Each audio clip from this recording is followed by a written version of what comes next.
Good evening, everyone. Good evening, everyone here. Good evening, everyone at home. So we are reunited once more for our studies of Wednesday. So in the first Wednesday of this month, we had a lecture, which usually we do in the last Wednesday of the month, but this month we had a special guest coming all the way from Leo's Spiritism Center, am I right? Yeah. And so Zero was here, and because we took advantage of the time that he had, we did two lectures in a row. So one in the last Wednesday of last month, and one in the first Wednesday of this month. That's why today we are doing a study, not a lecture. Sorry. So in the end of October, we go back to our usual routine, and we have a lecture again. And I want to say that is a lecture in English, but I'll confirm in the end of the month because I already lost count. Yeah, so usually we'll do in English and Portuguese, every other month, but because we did two in Portuguese in a row, I'm pretty sure this will be in English, but I'll double check and I'll let everyone know. So we are also approaching the end of the year. I know it sounds really forward when we talk about it, but we are already scheduled our end of the year assembly. So we do an assembly at the end of the year and invite everybody that is a member, so everybody that contributes financially to the group is going to get invited, is going to get an email to come to that. So that will be on the 26th of November, and we are going to start sending the invites. So probably on the course of next month, we're going to send that. So it's sum up of what we did the whole year, and also where we talk, explain and show our financial records, so everybody knows it's clear what we did with the money that was donated, how much money we got out of the events we did, and talk about everything that we went through on the course of the year, and a little bit of what the plans are for the following year. So we're going to send invites for that soon. And also sending invites for, we'll set an event for our end of the year party, but about that we can talk later. So we're going to start with our Living Spring reading. Just one thing, it's not Living Spring. We don't have a lecture 33, so I'm starting again Christian agenda. Maybe we're missing the the slides. Yes, for next week I will prepare those that are missing. Good. So we are going to do number 1 of Christian agenda. Christian imperatives. Learn humbly.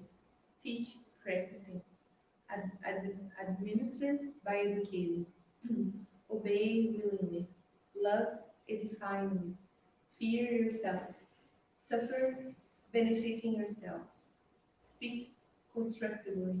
Hear without malice. Help by elevating others. Assist uplifting others. Pass by serving. Pray serenely. Wait working. Believe actively. Trust watchfully. Receive and distribute. Attend graciously.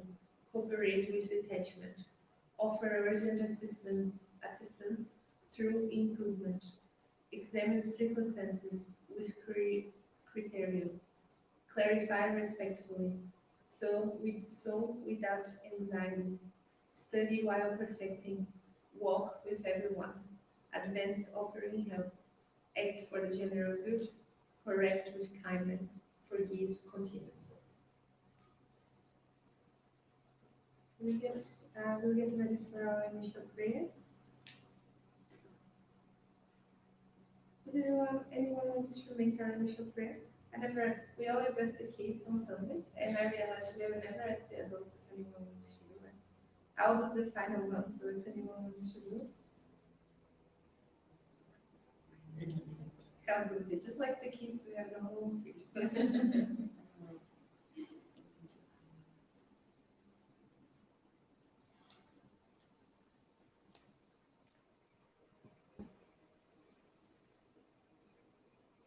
Let's close our eyes. Let's elevate our thoughts. Dear God, lovely Master Jesus, thank you very much for this opportunity to be incarnated here, even in New Zealand, present here in one more weekly study group. We'd like to ask you that the good spirits can inspire us, and then we can learn a lot during that 1 hour, 1 hour and a half of study. Please stay with us always. So be it.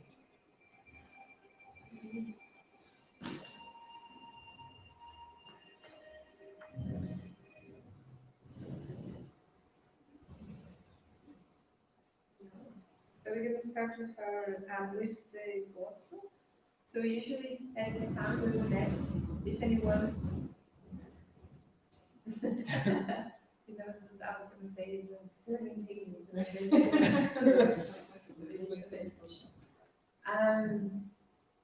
We would start by asking if anyone remember what we talked about last week. But last week was the end of the book. So we are going to start again, fresh start. We're going to start with chapter 1. So the beginning of, just like the end of the book, the beginning has a part that was key. So we talked about it last week and the week before, that the end has the collection of prayers. So we don't really read that for study purposes, but it's quite interesting if you want to read at home, you know, just one each day, or when you do your your Evangelho no Lar, Gospel at Home, thank you. You can also read those on the course of the week. And then, just like that, also the beginning of the book is quite interesting. Talks about, well, it's an introduction. So Kardec talking about what the book will be about. But also there is quite an interesting part that I even read yesterday thinking, like, how could we actually read that? But it's very long and it will probably take us a while. That's an awesome part. Yeah, that talks about the summary of the doctrine of Socrates and Plato. So it's a really nice parameter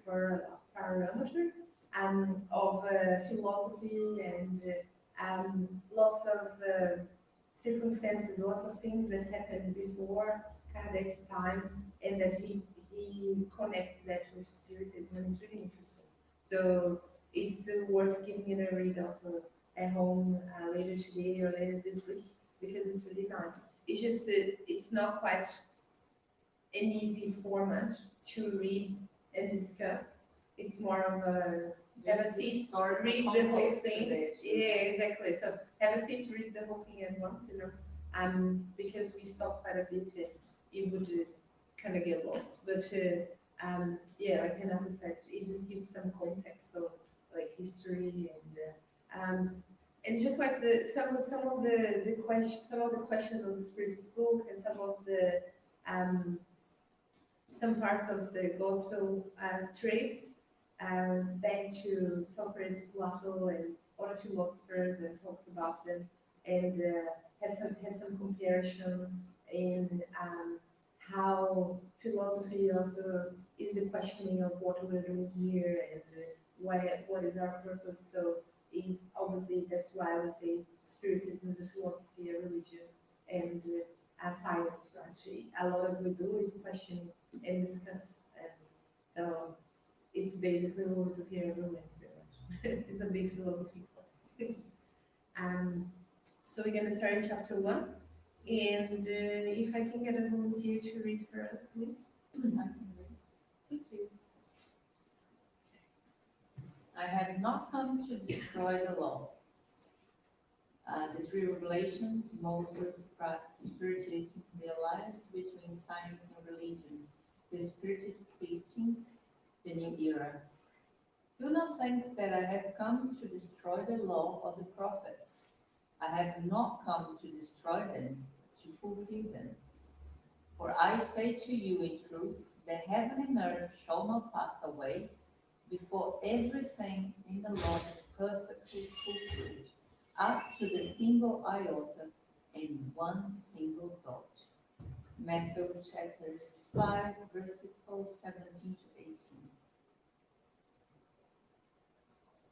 There are two distinct parts of the Mosaic law. The law of God, promulgated on the Mount Sinai, and the civil or disciplinary law established by Moses. One is invariable, the other appropriate for the costumes and character of the people, changes with the time. Continue.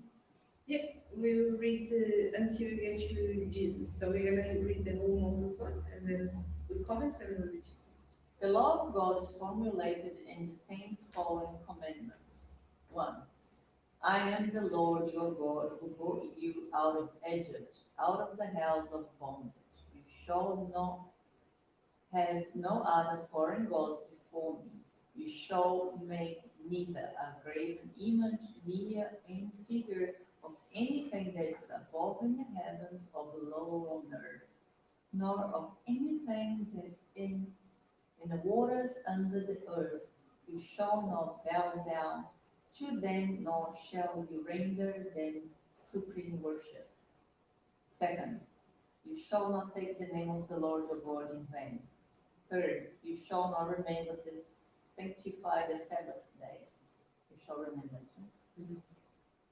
Fourth, you shall honor your father and your mother, so that you may live long in the land that the Lord God will give you. Fifth, you shall not kill. Seventh, you shall not commit adultery. Eighth, you shall not steal. The ninth commandment, you shall not covet false testimony against your neighbors. Ninth, you shall not covet your neighbor's wife. And the 10th, you shall covet neither your neighbor's house, nor his servant, nor his or nor her, as nor any of the things that belong to him. The law is for all time and for all nations, and therefore has divine character. All the others were law established by Moses, who had used fear in order to restrain the naturally troublesome and undisciplined people, among whom they had to combat to deep-rooted abuses and prejudices acquired during his slavery in Egypt. In order to give authority to his laws, he had to attribute to them divine origin, as did other lawgivers of early people. Human authority had to be based on God's authority, but only the idea of a terrible God could impress ignorant men and women in whom moral sense and sentiment of a refined justice were still developed, or still little developed. It's quite obvious that the one who prescribed the commandments, you shall not kill, you shall not cause harm to your neighbor, could not be self-contradictory by making its termination a duty.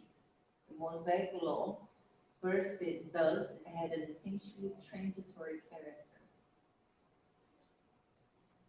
So we just comment and then we're not going to pass the pen, we'll just go over. So if we can take a step back to what Carol was talking about during the introduction of the book, Kardec talked about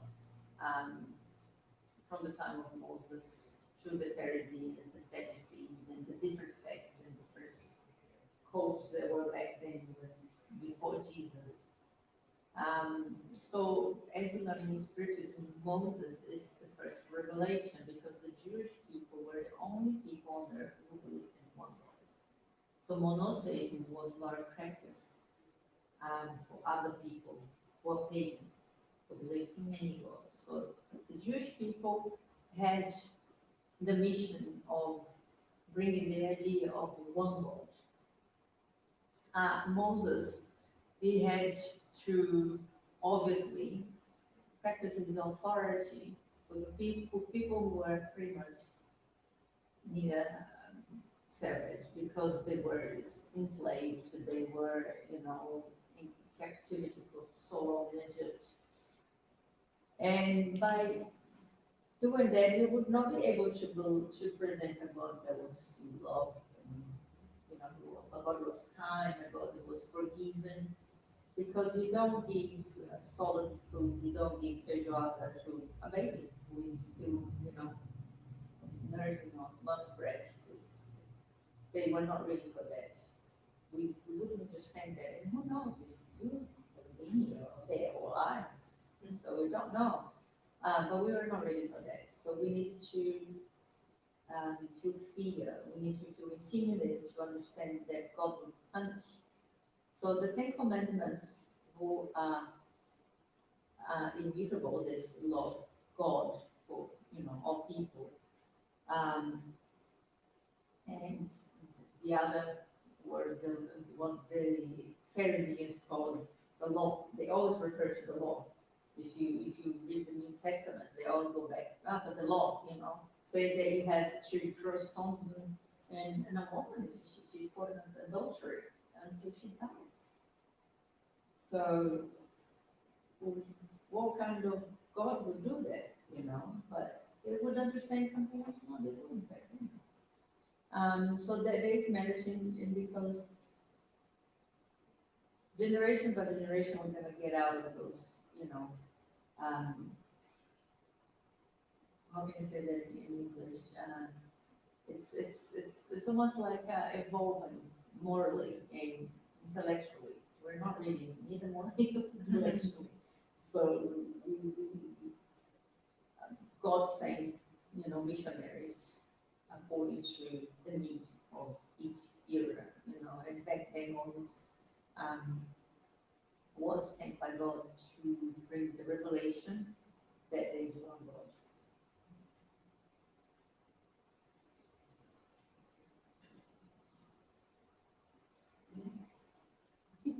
So focus. Yes, so as Kenneth said, yeah, these commandments were very direct, so and was proportional to the level of understanding, the level of education that primary people had at that time, and it was much more justice than of love. Yeah. Yeah, that's it.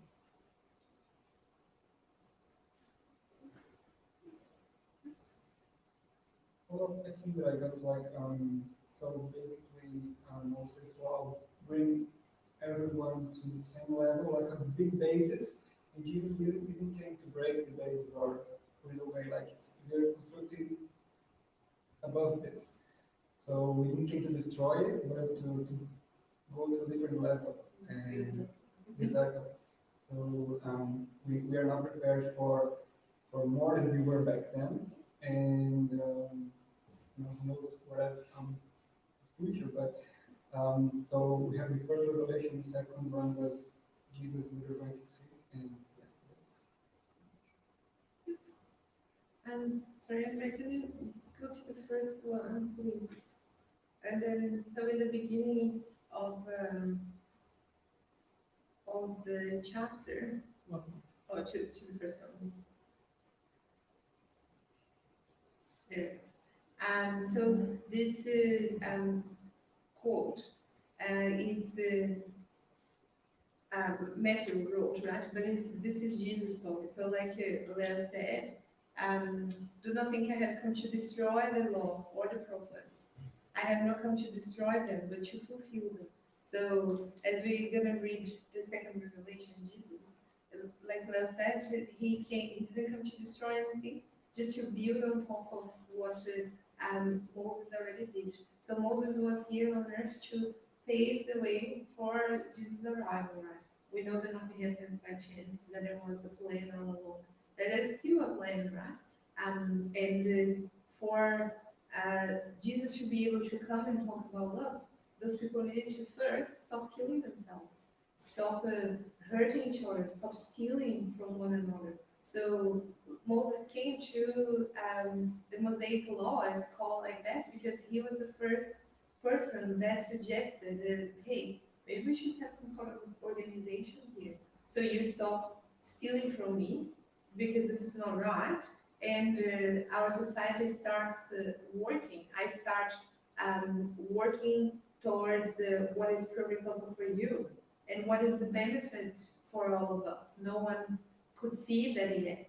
So, like Renata said, the only thing that inspire respect amongst those people, that amongst us, amongst humans, that were not ready to hear about love, about respect yet, was fear. So Moses needed to be severe in his law, and an eye for an eye, was what they needed at the time to be able to install some sort of organization, some sort of society. It was the beginning of the organized society that didn't exist before. If I really wanted, I would go and take it, right? So doesn't matter whose wife is it, doesn't matter whose sheep that is, doesn't matter. Your life means nothing. My life means nothing. So believing in several gods, why was that a problem? Is that because they were worshipping everything and everyone? There was no anything that would have some sort of meaning, or that would do something that would have a different impact on their lives. They were worshipping that. So the problem was not being monotheists. Is that as we arrive on the third revelation, we know that that's not a problem, that we have people today that believe in several gods. And now we understand that it doesn't make a difference, right? If you believe in good, and if you are being charitable, if you are evolving and that works for you, it's fine. But how did we get here to understand that this is okay? At that stage, Moses just needed them to understand that a piece of gold was not going to sort out their life, that there was no point on spending time and putting their faith into inanimate objects, that there was no point in that. So he needed to be very strict, very straightforward, and sometimes quite aggressive to get his point across. So sometimes reading through the Old Testament, it's quite scary. It's like, oh my God, Moses was not a nice person. But the truth is, the challenge that the mission that he took on was probably, well, obviously Jesus one was extremely hard, and what happened to him and the sacrifices that he made. But Moses got here in a stage that people were even more behind than when Jesus was here. So he had to deal with pure ignorance in this raw state, where he could have definitely been killed many times, and not lead this far to complete it, or to get as far on his mission as he did, because of so many things could have happened. So for sure, the spirituality had to work really hard to help him on that. So one of the proofs of that is the plagues and all the demonstrations he had of what people would see as sorcery. So this was the way that the spirits found to give him some leverage, so he could impress people with something that they never seen before. When you read through the stories, and especially he mentions that about people being released from Egypt because he led them, right? So through the course of the crossing, they saw bushes being set on fire and God's voice coming out of it. They saw his the piece of wood, the stick that he would carry, turn into a snake and go and pretend it was going to attack people and things like that. So he needed everything that he could have in his favor to convince people to believe him, to follow him. And if it wasn't something really, really big, people would not believe it. and then we look back and say like, oh my gosh, this sounds absurd, sounds so far away, and then we see the turntables, the spirits, having to move objects to present themselves so people would believe it, you know. So everything that we talk about now might feel very far, but there are still lots of incarnated spirits, lots of places on earth that believe in the Mosaic law, that believe that women that betray their husbands must be killed. You know, we are not very far from it. It feels like it's ages ago when we talk about it. In this inner circle, maybe we don't believe it, but if we look around, not too far, we know that it's still happening. So how much do we still need the Mosaic law in some places, and how much do we still how big a percentage of the world actually believe in Christianity, not believe to be a Christian, but actually believe in the words of Jesus. So we are not really that far from needing the fear and respect again, right? Okay. So yeah, that's really interesting because if you know the Moses story, he had all those like supernatural phenomena, and then make the people believe. They took the Hebrews, right, from Egypt, and like they crossed the desert for 40 years. I know that they say that's not actually 40, but doesn't matter. It was a long time. And then when they reached the Mount Sinai, yes. So I don't know how long it took, but he went alone to receive the download. I don't know. The psychography on the stone. Yes, the psychography. Thank you very much. And just from that time, people start like melting gold and create like a fake god, like a gold made of gold, and they start all worshipping that gold. So it like took like a lot, yeah, sheep. Yeah, thanks. It was a sheep. Oh, Yeah. oh, yeah, sorry, I said goat. Yeah, no, yeah, you're right. So Same family. yeah, but that's the idea. So they spent that whole time with Moses, saw everything that how God, how powerful is God, and then on those instances, I don't know if it's like 1 day, 2 days, doesn't matter. They stop believing it just for that time. So they are like like children. So they had to be uh, watched constantly, reminder that, oh, God is powerful, God is watching you, you cannot do anything wrong, otherwise God will punish you. And they need that fear to start moving forward or kind of like narrowing the path to evolve. And that was really important. So you can see that from those, I was counting from those 10 commandments, 7 start with you shall not, or with a negative sentence that you shall not do something. So it was really important to like add limits to what people needed to do back on that time. And then, yeah, and even before that was really worse. So we said that an eye for an eye. Before Moses was an eye for the whole body. It's always like that. Everything, even small thing that was done against you, if you have the power, you would go and kill someone. And yeah, so from that state to this one, it was a huge improvement. And it keeps going. True, that's a good comparison. That it was an eye for an eye. I was just trying to descale, right? Whatever was going on, instead of going around killing people, just go and take the eye. You know, like it feels. When we were reading it, I think the next page, there's just one. Oh no, that's it. On the commandments. The second part of the commandments. Then it goes talking about on the 10th one.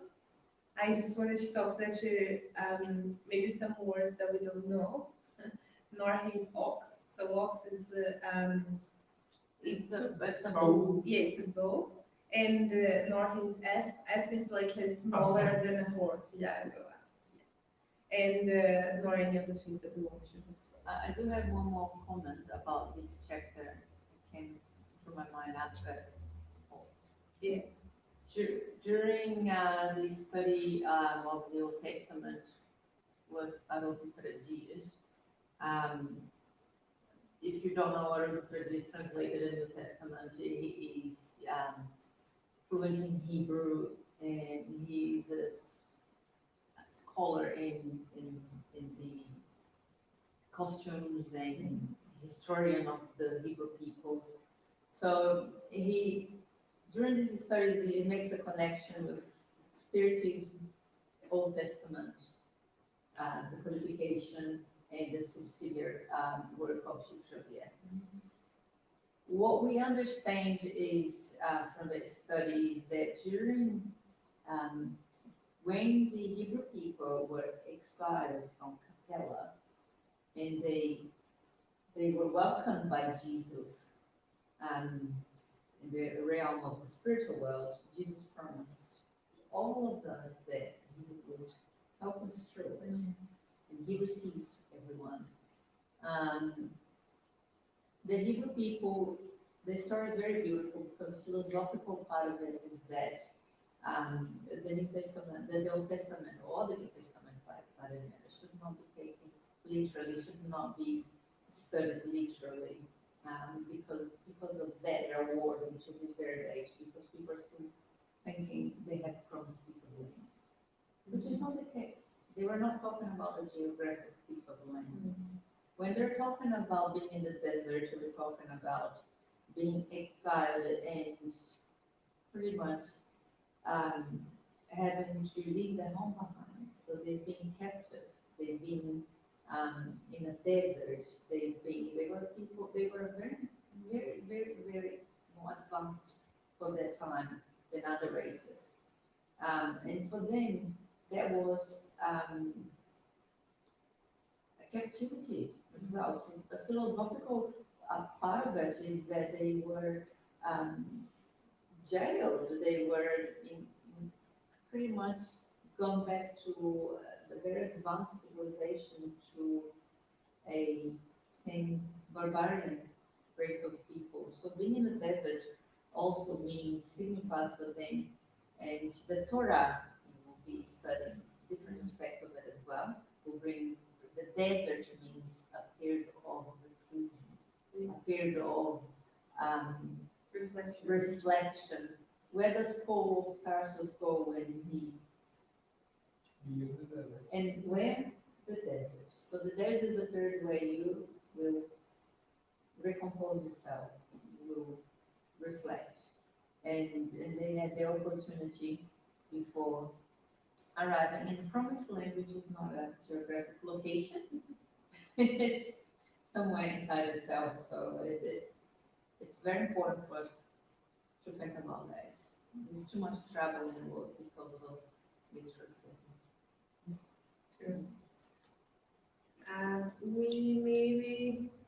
We are gonna read Jesus, Christ, and then we can quickly comment and go to the Spiritism. Does anyone want to read? I can read. Christ.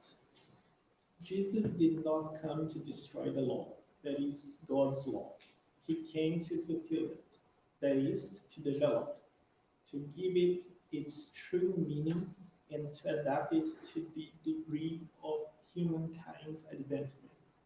That is why that in this law may be found the principle of duty to God and one's neighbor, which comprises the basis of his doctrine. On the contrary, as for the laws of Moses per se, Jesus notified them profoundly, either in form or in substance.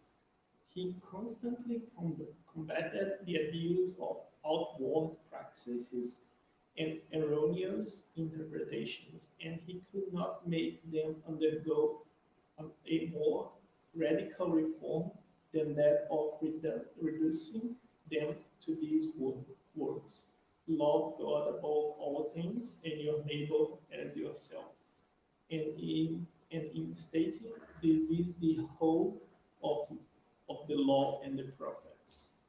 By these words, heaven and earth shall not pass away before everything is fulfilled up to this single iota, Jesus meant that it would be necessary for God's law to receive its fulfillment, that is, to be practiced all of the earth, in all of its purity, with all of its development and all of its consequences. For what good would it have done to have established this law if it were to have remained in the privilege of only a few people, or even of one sole nation?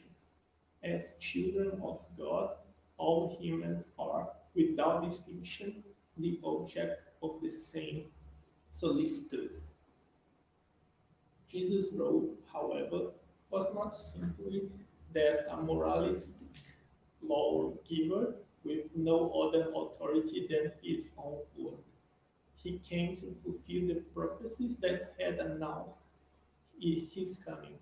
His authority derived from the exceptional nature of his spirit and his divine mission.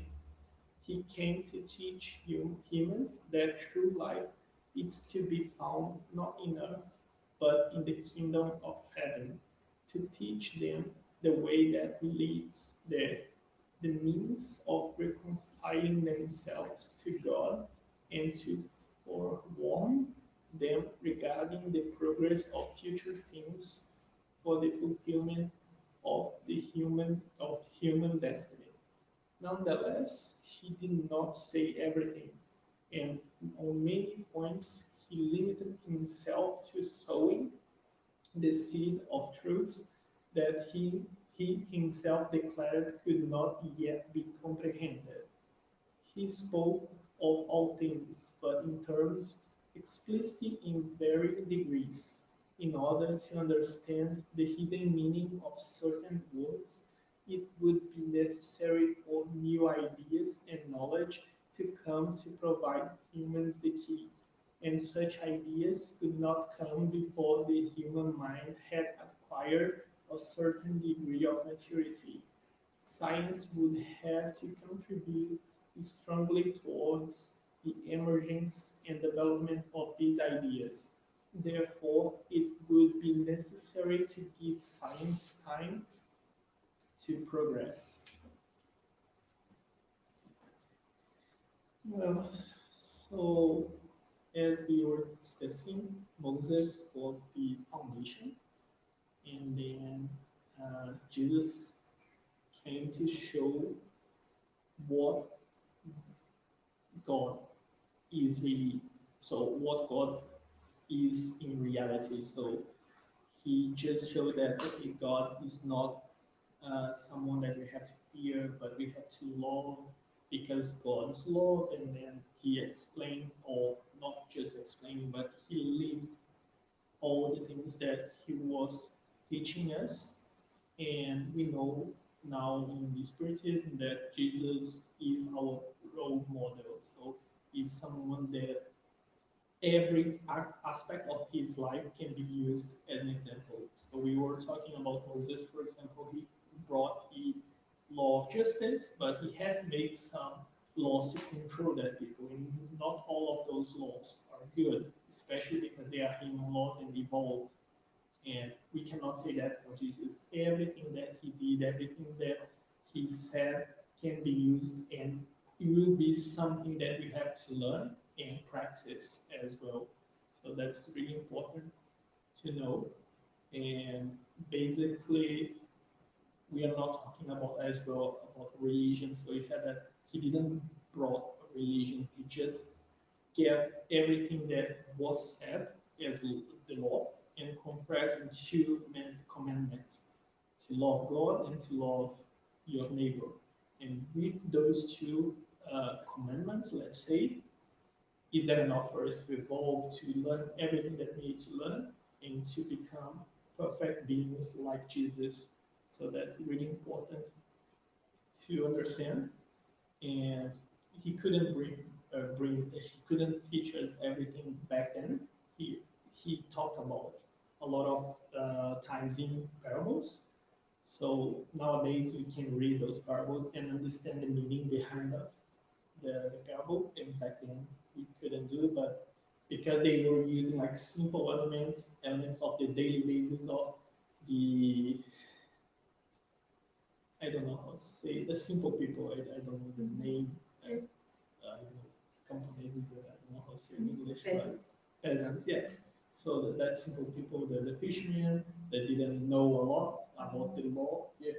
So they could understand everything, but doesn't mean that when he was talking with the, it's really translating my mind. So people that knew about the law, Pharisees. yeah, the Pharisees. So for example, when they were discussing about the laws, the Mosaic law with those Pharisees, he will be using more complex words to make sure that they are like understanding Jesus on the same level. So Jesus was the great teacher, so he could like translate or transform his knowledge in a way that will be able to everyone to get a piece of it and understand and use it on the on their daily lives. So that was really really important, and that's why his message is still relevant even after 200, 2,000 years, and will be relevant forever. Can you come back just one slide? Yes. Of the first one. One more.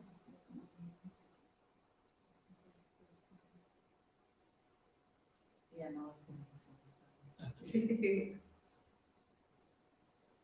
Okay, this is the second time in the text he repeats by these words, heaven and earth shall not pass away before everything is fulfilled up to one single iota. So I think it's very reassuring for us to know that everything he says, and he said, and he says through,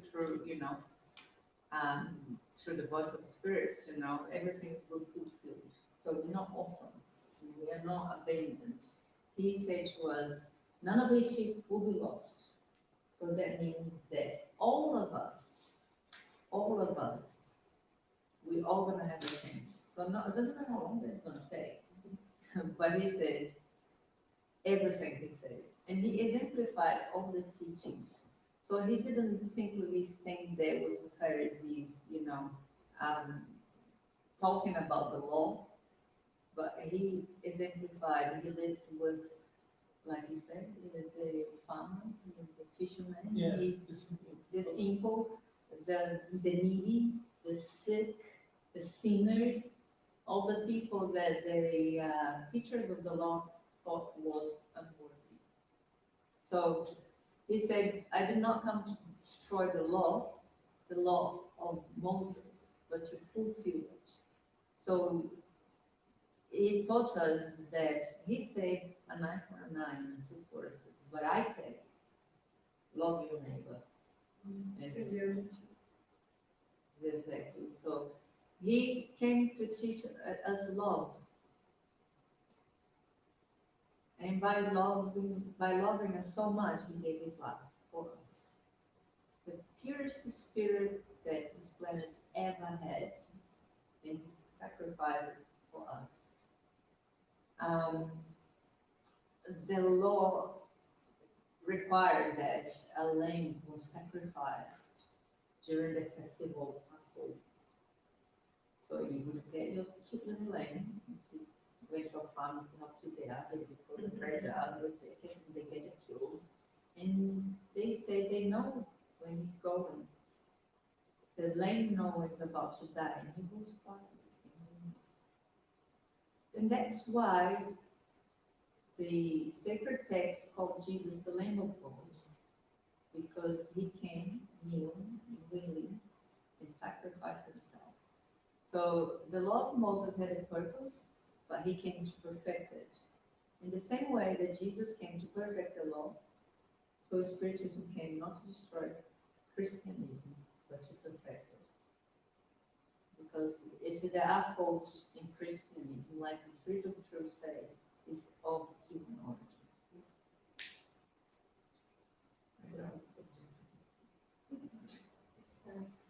within. Good.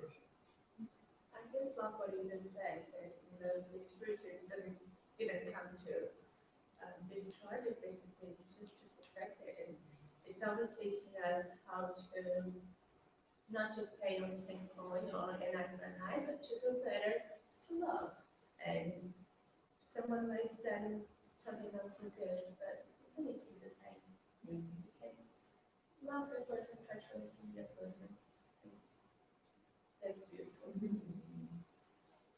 Just one point, I don't like the word perfect the Christianism because the message of Christ was already perfect.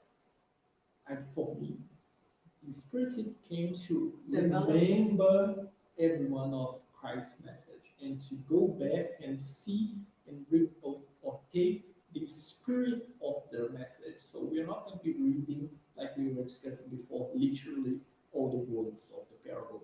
We're going to take the meaning that Jesus wanted to say when they said a parable.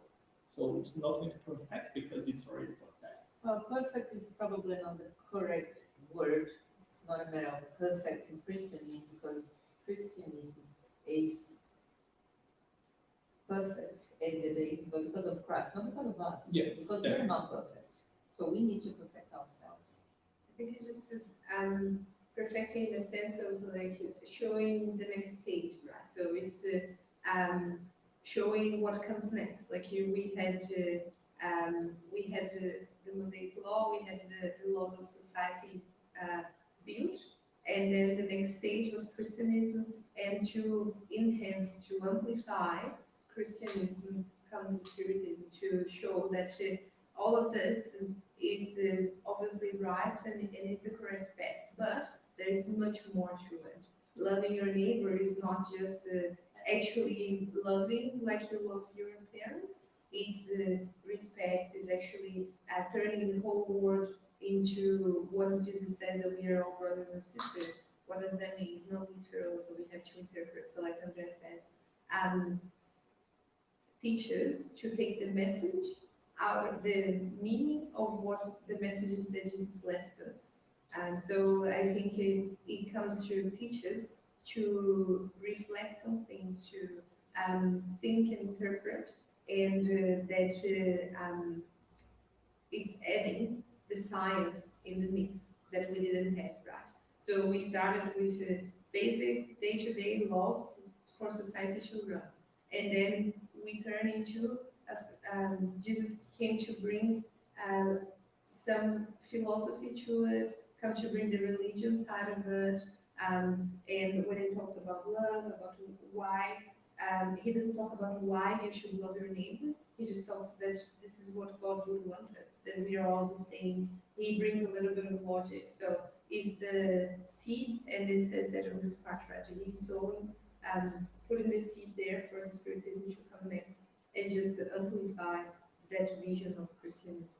I'll just say something quickly because a philosopher, a very famous philosopher, now I can't remember his name, said that Christianism is not a religion, it's a way of life. Because within Christianism, there are many denominations. There are Catholicism, Protestants, Baptists, and you name it. So these are all Christians.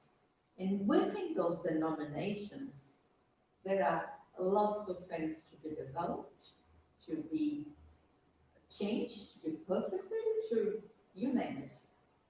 So I think that, but not judging other religions, and I think we should respect all of them, just like Christ respects the Mosaic law. But I think we need to be conscious that when we say Christianism, there are many things that come under this umbrella, not only Christ, because Christ taught us the moral. We needed to call them names. So that's what I think about that. Sorry, go back to the other thing. Just one point. So, and I was remember that this third sentence of the second paragraph says, all the things that Jesus teaches, all his thoughts will be practiced all over the earth in all its purity. So that's strong. And if you think about that, and then also when you said love God above all things, I used to not understand what is the meaning of that, but what is love God, So, and for me, love God is love all God's creations, so love nature, so love everyone. So the second part, love your neighbor as yourself, is including the first one if you think this way. It's just reinforcement. But yeah, so love God, love all things, love all God's creation. So that's so much beautiful meaning for me. Yeah, I think it's the more we study the three revelations, the more we understand that they complement each other and that one wouldn't exist without the previous one. And for sure, before Moses, there was a lot of preparation also for his arrival, and the spirituality was all working. And like Renata said, the spirits that got exiled from Capella, there's all of this path that led us to where we are today. And when I think about the three revelations, and I think about what I just said about God being, we now having this understanding as spiritists, having this understanding that God is everything, that God, it's not a person, it's not that the monotheism, etc., doesn't make sense to us anymore. The importance of that, because we understand that God is a force, that God is in the whole universe, it's everywhere. And how could we understand this millions of thousands of years ago when we couldn't even understand what was wrong, what was right, when our conscience was not even formed. So our spirits were not even that involved, that our internal instincts and voices wouldn't even know what is right, what is wrong. So it's a long path, right, to cover there. And I think then Moses, or the first revelation, would basically just bring the idea that there is a God, and Jesus came to tell us that God is our Father. So like a father, He'll take care of you. It's fair, it's loving, and never fails you. And the Spiritism comes to tell us that more than a father, God is everywhere. God is everything. God is in everyone and everything. And regardless of your religion or what you believe, we can stop it, and we can go against it. It's just everywhere. And it's part of you, it's part of me. So it's a very big concept to understand at once. We need to eat it in pieces, right? Do you want to say anything else? Yeah, I'd like to add something. As was mentioned, it was not to replace, but to complement, to give another meaning or clarify the original meaning and add something easy to understand to the level of the current human. And the next stage, like the third revelation, is Spiritism, so we can see something behind the scenes, what's happening that we cannot see with our eyes. And as in the book of Spirits, for several questions, Kardec said, answered, there is no easy to understand response for our level of understanding now. So several things will be explained in the future when we are in the next level. So for a while we are still struggling with the second level, the law of law. And, yeah, so much more to come. They want to talk to the spirit school. Yeah, I think just like Jesus couldn't tell everything that he do at once to us when he was here on earth. Now the spirits couldn't tell Kardec everything they do at once because it would make no sense in the book. We would still, if right now we are here studying, and from time to time we get to a piece that is like, oh, I don't really get it, or we have to read it again and again, go back and forth. Imagine if they actually went through all those things that they say it's not time yet, or you'll understand in the future, or this is actually a simpler way to explain to you. So just think it, So I think all of them, all the three revelations were done the way it needed to be, with the right amount of information that we needed at the time. So we just need to trust that right now we have the information that we need, right, to carry on the book. I think a good example of that is when we are kids and we ask our parents, can we go somewhere and say no, and we just get mad but fine, and they say, oh, when you grow up or when you have kids, you can do the same. It's exactly the same thing. Yeah, sometimes you only understand when you have your own kids. Now I know why they were saying that. So maybe we are just gonna end up reading one or two questions. I think it's a question that has like three parts, isn't it? Yeah. So in this first book, we are on part 2 of chapter 9, that we have been for a while now.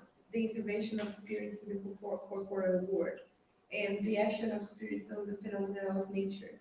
This question is divided in 3 parts, so maybe in 2 parts, sorry. 1, no, 3, I'm sorry. 3 parts. So maybe we can do, Leo, Tanya, can you read one part each? Yeah, is that right? So we'll start. Question and answer? Yes. Okay.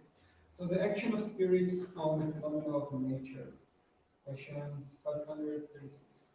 Are the great phenomena of nature those considered as perturbations of the elements due to fortuitous causes, or do they all have a providential purpose? Everything has a reason for being, and nothing occurs without God's permission. This phenomena always have humankind as the objective. Sometimes they fall or reason character related to humankind, but most frequently they have no other purpose than to really establish the balance and harmony of the physical forces of nature.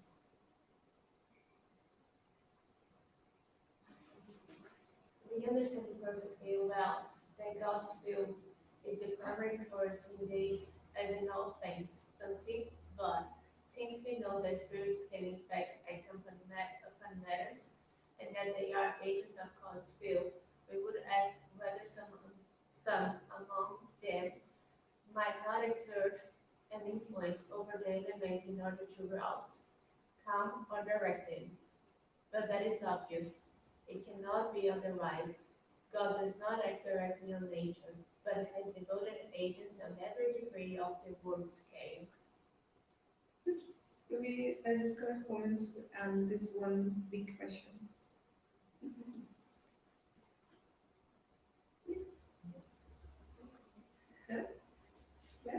Just a small comment. We were talking about that last Monday or last day, I don't remember, that there is a sentence that say there is, or I know in Portuguese, I'm translating now, let me say in Portuguese first. So, que não cai uma folha de uma árvore assim que Deus. And then we say that sentence, and that doesn't fall a leaf from a tree without God's knowing it. But what it's actually meaning is not that God is there watching the tree, or someone, some angel, or some spirit there, and then, just observing. And say, oh, now is your time. So it's just God has their laws, and nothing is out of God's laws. So basically, that's what it means. That's more comments. Not even with your phenomena. Everything is under the same law.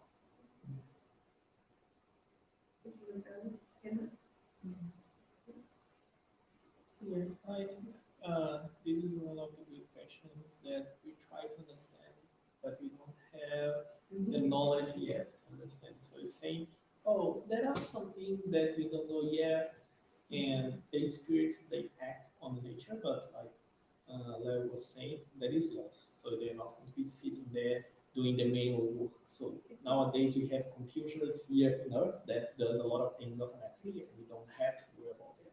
So why we cannot think the same way on the spiritual side? So there will be a lot of things that can be done automatically, and of course always following God's law. So we always think about God's law, about like the morals, but everything like the physics, the chemistry, biology, everything is according to God's law as well. So even things that we don't understand, or we think, oh, it's like random effects. So, oh, for like, for, I don't know in English, but por acaso, things happen, so, by chance, thank you. Something happened, and now we have Earth, and then Earth is the only planet that has intelligent life, and we don't think about Mars, we don't think about Jupiter, and those kind of things, because we cannot see that doesn't mean there is no life there. So it's another way of life that we cannot imagine yet. And if we start thinking about only things that we can see or perceive, we're going to be a lot of like egocentric, because you only think about everything that around me or myself in the center, and it's not like that. Yeah, from your point of view. Yeah. I think it's very, very, very interesting what is said about the very IT point of view. It's like that I never thought about it before, but yeah, I think it makes a lot of sense that it's that if you can do it with a computer program, that you can sit there as long as you program it, it's always going to behave inside what you set the parameters to. If we can think that, imagine what God can do, right? It's a huge, huge, huge computer program that we live in a sense that things are moving the way they're supposed to, because there were boundaries set, for it. And obviously, this is our very basic way to understand something that is beyond everything we can imagine, right? Those laws is, for us, if I find them very difficult, I almost didn't finish physics, like in high school. Imagine trying to understand the whole way that the universe works. It's mind-blowing, right? It doesn't fit into this physical body, this type of thought, this type of, it's beyond this material world. So, but when we read things like this, talking about who acts, if spirits can act upon matter, and that the spirits have something to do with the rain, with the winds, it makes us understand a little more. And this is where it's going to go through in the next questions about ancient Greeks and how they would believe in gods, and the god of rain, the god of thunder, and also what we were talking before about when Moses came, why they would believe in several gods, and everything that they didn't understand was a god, right? This is an explanation why it makes us understand a little better on this is just humans trying to explain something that they couldn't comprehend. So I'm sure we still do it in a smaller scale, that the spirits also look and say, oh, this is the word that you find to explain this, but this is much bigger than this, but you're not ready for it. It's very interesting what you guys say, because this made me think, because nature is submissive, right, to the law of God. Yeah. Nature does not disobey the law. The natural laws are immutable, and there's no way the nature will rebel against God, so they're there.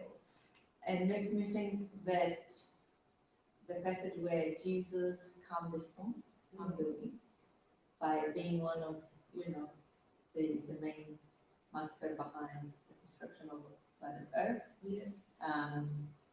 You obviously know all the laws that regime this flow of ours, and it makes sense that not only on a philosophical level that's in the Bible, but I can also, in my mind, making things that would be something very possible.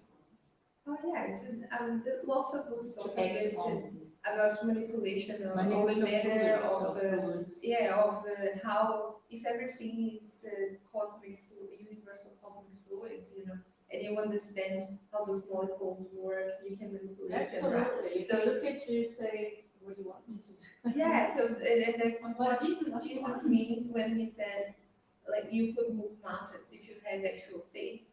So faith is not just believing something really hard.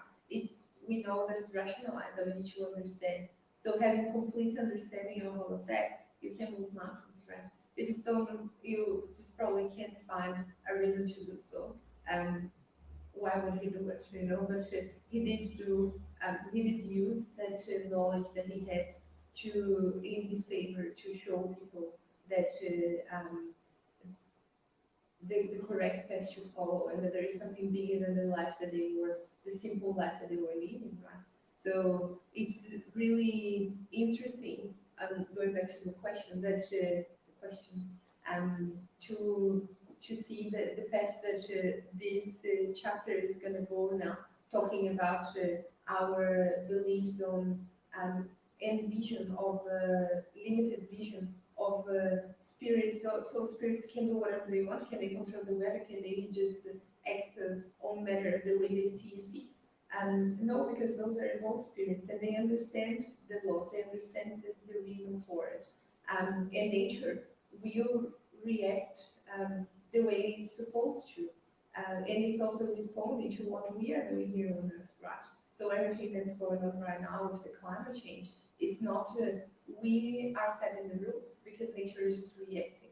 It's not something that was programmed meant to be. We are all going to suffer with the extreme cold, the floods. We are setting the path for ourselves. So nature, the spirits, everybody is just reacting according to the laws of God. The one of the equations are the humans incarnated, right? We are not taking care of Earth well enough, and he has to respond this way, because that's the law of action and reaction, right? We are now harvesting what we have planted. So, and we'll carry on doing it, right? Because for sure this is not our last incarnation. So, next time we're on Earth, it's probably gonna, well, we don't know, but it's probably going to be a little worse than this time if we carry on in the same rhythm. But there is, I think, lots of hope. We have knowledge now that we didn't have before. Maybe 20, 30 years ago, our parents wouldn't be thinking the amount of plastic. If you think of the amount of plastic you took to school, of the things that you purchased when we were kids, it changed a lot. So are we turning it around? Lots of things to think about. We are going to wrap it up. If anyone has one last quick comment. No quick, so we're disabled. And we are going to do our collective vibration today. So we know that just by being here in the room, we are already collecting this good vibration, living here hopefully a little better than what we are at. And we're going to vibrate together and do our final prayer. So we're going to keep the streaming on. If you are watching this at home and want to prepare for the collective vibration, we have some water also here to get magnetized. You can do that at home too. Have a glass of water, bottle of water near you. And we're just going to do our collective vibration, our final prayer. And I won't say goodbye to the people at home. We are just going to disconnect after the final prayer.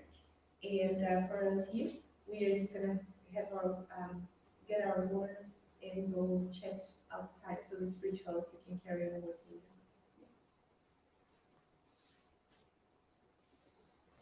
If someone is watching at home, we're missing the teaching.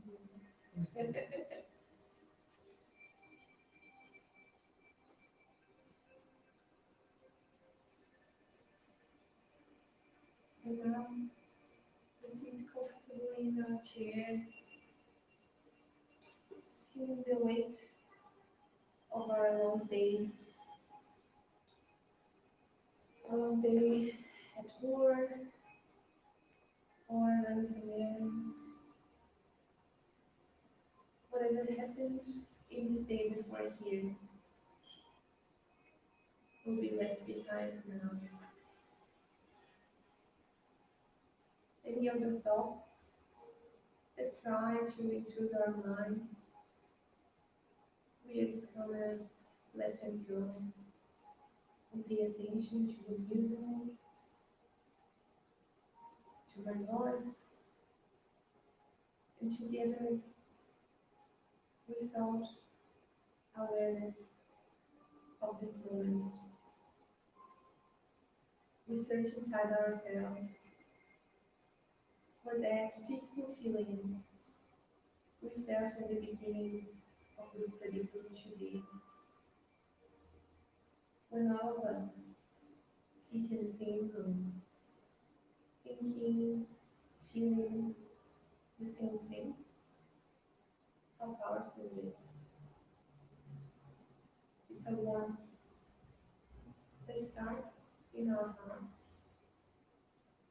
in the left side of our chest. We feel the warmth spreading through, slowly,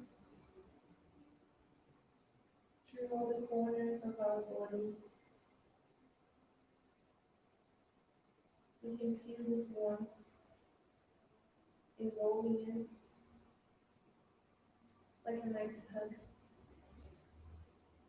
At this moment, we imagine that person that incarnated, what is incarnated now, had the best hug, the best embrace, the most loving action towards us. Embracing someone means accepting, means loving, means giving. We send a mental hug towards that person, thanking that spirit for its kindness, its love towards us, without expecting love in return. This hug is full of light, full of this peaceful energy we feel inside us right now. We imagine this light, this warmth, reaching out to anyone that we know or that we don't know, but which focus on right now. We imagine this light, this warmth, reaching them, embracing them kindly, spreading the warmth, spreading the love, the forgiveness, the charity through their spirits. This hug doesn't embrace their physical body, but embraces their whole soul, their whole spirit, incarnated or disincarnated. Those people will feel our utmost respect. The best and purest love we can say there will be none.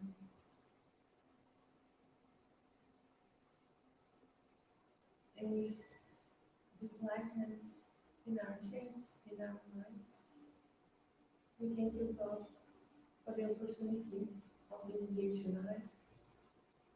We thank for our presence, for your presence in our lives, in our day-to-day actions, in the smallest of creatures here on this planet, where we have the chance of being incarnated, working in our evolution together. We thank you for the chance, for the opportunity, for the plan of meeting each other, of being here in a Spiritist group, so far from home, so far from our home country. We thank for our family, our friends, all the spirits that show us that the physical distance is not a barrier for those who love.